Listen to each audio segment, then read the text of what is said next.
Hi, good people. It's Amy from Savor Salvage Scent. I'm so glad you're here with me today, and perhaps moving forward through a series, I wanted to talk about concepts of authenticity and signature scent. I would say that a lot of us collecting perfume, we do this for the lighthearted reasons. And I've been so lucky to be a person who has had, though limited, means to explore perfume, collect perfume, and to have this channel the last few years to get to connect with so many of you. It has really enriched my life. And recently, I have been thinking just a lot about how to make for my best health, and that means physically, mentally, etc., community, and what the future looks like and how I can affect it. One of my favorite writers, philosophers, I don't think he calls himself that, is Dr. Gabor Mate. Some of you might be familiar. His books are becoming more popular and he's been interviewed a lot recently. Some of you might know him through the book that he produced recently. I think it's called The Myth of Normal. I've read a few of his books and I just find him to be super inspirational. I learned about him both because he was the first person I ever heard as a doctor talk about trauma-informed care. And I also read about and learned about him through connections, frankly, to addiction treatment. And he, I think he originally worked as a family physician and then ended up working in some of the first sites for, I would call it compassionate care instead of criminalizing care of people who struggle with drug addiction. So in addition to his work concentrated on trauma-informed care, compassion, and addiction, one of the things that recently he has written and talked a lot about is the importance of living authentically and how does it enrich your life, and that some of the challenges that we face sometimes are when we don't live our authentic selves or life. And as I grow older, it's something I want to do more of if I can affect it, right? It's strangely, I felt like there were some parallels to my relationship with perfume. And my collection has really grown to a point where, frankly, I was kind of overwhelmed for various reasons. But this thing that I loved suddenly felt like I couldn't catch up with it. I was thinking about when I was growing up and the way I first started to get to know perfume and when I was first really enjoying it and wearing signature scents. I think part of that is because when I was growing up, there were very limited choices. I would say until a couple decades ago, most people wore 1 to 5 scents as a signature scent their whole lifetime, if they wore perfume at all. And when I was growing up, access to perfume even was super limited. It wasn't like today where there were so many stores, so many content creators focused on perfume, and frankly, so many platforms stressing buy. Fear of missing out. You need this thing right now. I've struggled with this myself. And so it's all gotten me back to thinking about signature scent and the value of that. Recently, I'm both on a budget, so I want to be very mindful about what I spend, but I also know that I can only smell and consume so much. And frankly, I think that so many of us, whether you wear one perfume a month or a lifetime or 1,000, I feel like a lot of the reason we go to perfume or go to any things that are creative or collectible or interesting are to feel like ourselves, are to know who we are, to connect with others perhaps, but to do these things authentically. So I wanted to talk about, over time, what I would call signature scents are some of the first perfumes I fell in love with. I'm going to start with perfumes I wore during the 80s. Mid to late 80s were my junior high and high school years when I was first really experiencing perfume. And so I thought I'd share those today. And then perhaps next installment will be college years when I really start to kind of make my own money and collect and try things more, and then more recent signature scents. So that is what has led me to today's topic. 1980s. First, I'm going to talk a little bit about just what it looked and felt like for me. I, again, came from a family where my dad was an educator and my mom worked at a department store, both very creative. There were 5 of us kids. And so though my parents were, I would consider middle class and felt very lucky to be so, my mother grew up in abject poverty. So middle class was quite cushy, I feel like, for us. However, when I think back on the 80s and I think back about my exposure to perfume growing up, it was very limited because my parents wore signature scents, 1 or 2 or 3 their whole life. There were not all these shops and platforms that we have today. And we had very limited funds for this. So my first few perfumes were things either purchased for me or they were purchased at drugstores through the department store my mom worked at, that kind of thing, gifted to me. So exposure was very limited. I was a pretty creative kid, again, in a family that, my dad was an educator, but there were also a lot of artists and creatives around me, which my dad was that too. I just grew up at a time and within a family where creativity was really revered.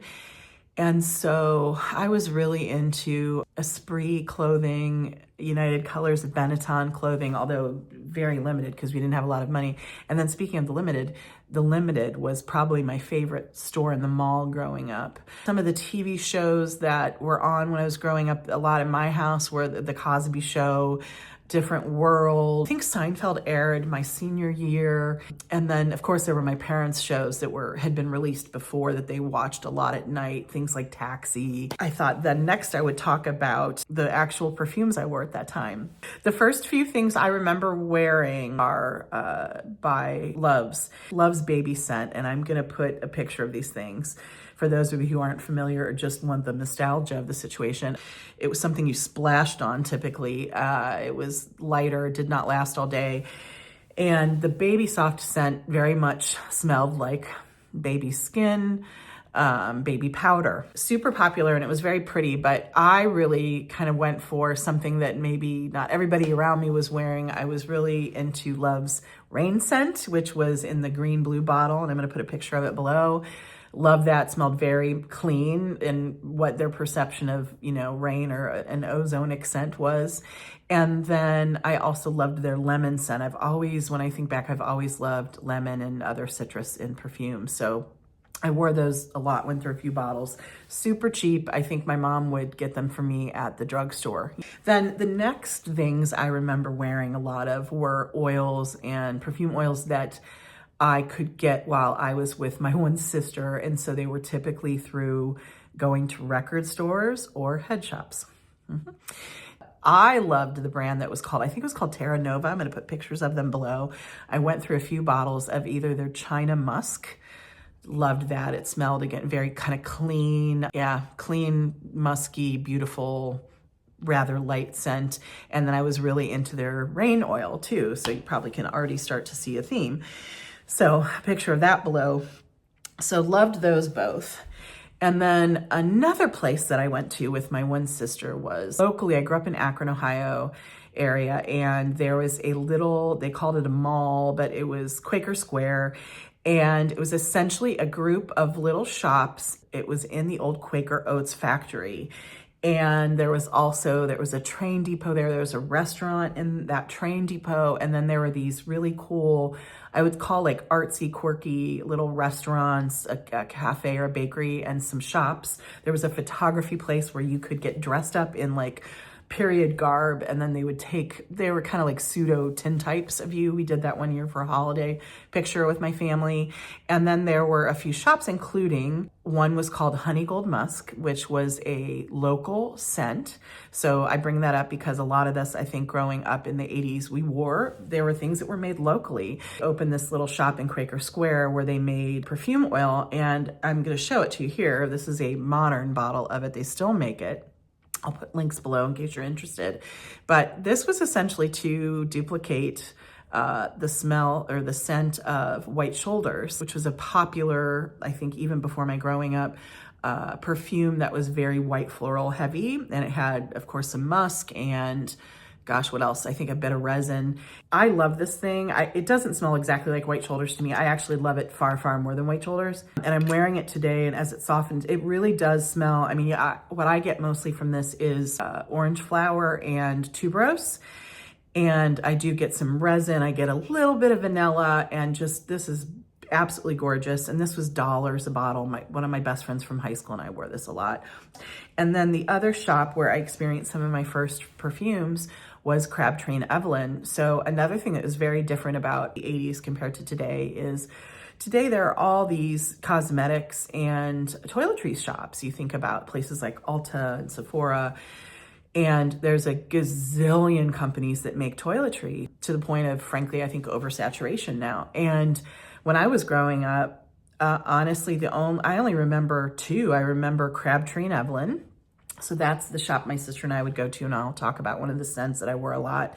And then it wasn't until my senior year, I think, or maybe even my first year of college, the store H2O or company H2O opened a shop locally. So we just didn't have a lot of exposure to things like that. And my sister would take me to Crabtree and Evelyn.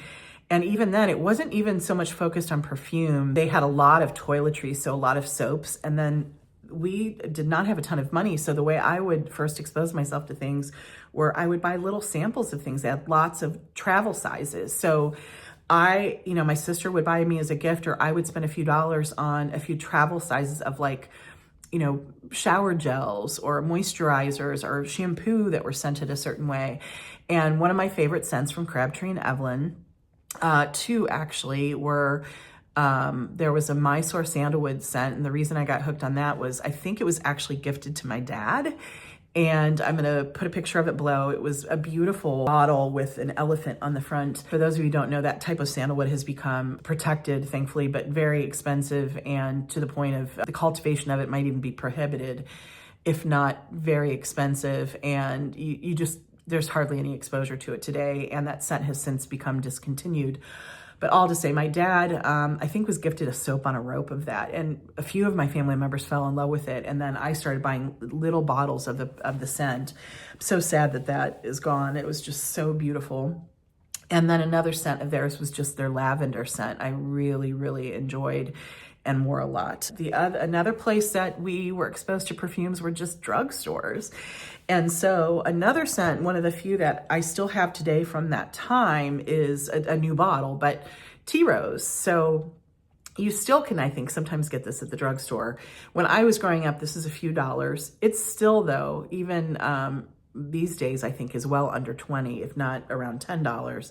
And oh, this is just a beautiful, straightforward rose with its stem and greens scent and a little spice. It's absolutely beautiful, Tea Rose. So that was one of the first things I wore through the drugstore. And then the other things that I was exposed to, I would say, were through department stores. My mom worked at JCPenney. I was a total mall rat. My dad would often take my mom to work and then pick her up, and I was often with him to do that. Spent a lot of time at the mall, and a lot of the first things I was exposed to, both clothing, cosmetics, toiletries, were through my mom's discount at the mall. One of the first scents that I fell in love with that was purchased through a department store was, I think it was called Ultima 2. It was called Sheer Scent, and I'm gonna put a picture of it below. It was in this really artsy bottle, beautiful round bottle with this kind of like studded black top. It's been long out of commission, and it's heinously expensive to buy now because of that.